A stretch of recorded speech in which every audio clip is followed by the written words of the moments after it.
motionless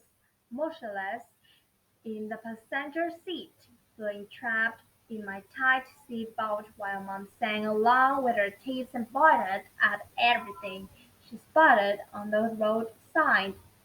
She even read the signs aloud, as if I couldn't comprehend them on my own.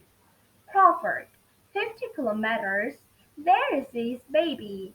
That's the town we're headed to. How many miles is 50 kilometers, Mary? I don't know, I sobbed, folding my arms.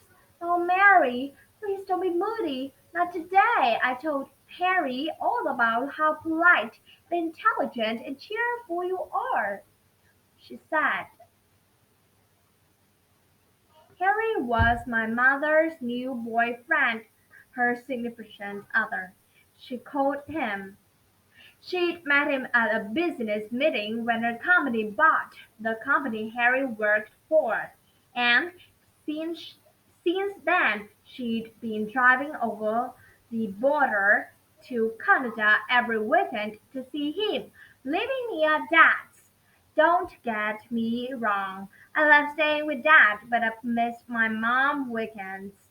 We used to make popcorn and watch late night TV, then sleep and eat cold breakfast cereal together.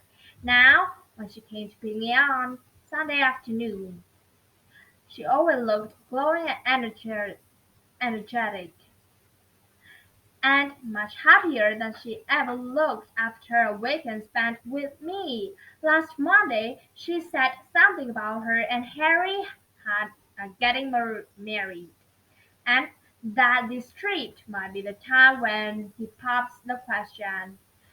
The only obstacle before him was meeting me.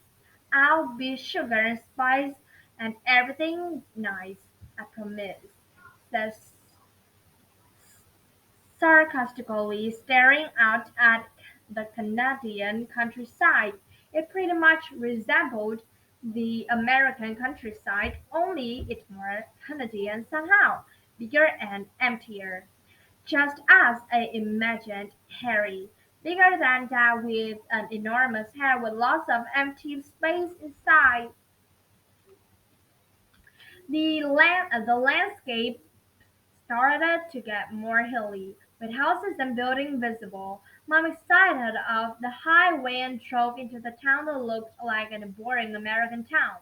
No blind flannel, loving shirts and the big ridiculous hand and air flaps. Mom seemed to get fidgety and excited, singing even more loudly as we drove through the neighborhoods. She pulled into the driveway of gray two-story house with big front porch.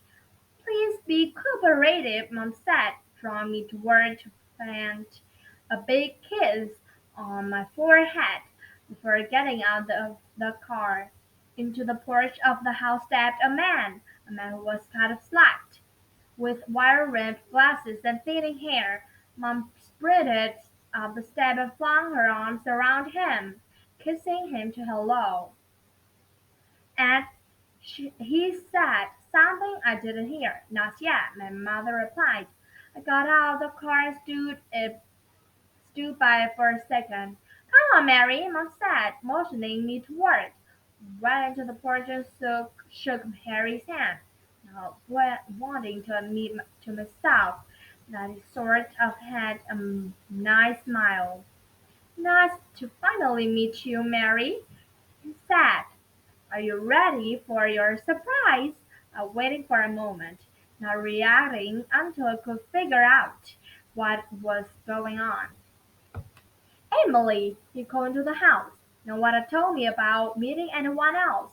I looked to my mom, who smiled nervously. I thought maybe Emily was a new puppy had Harry had fought to make me like him.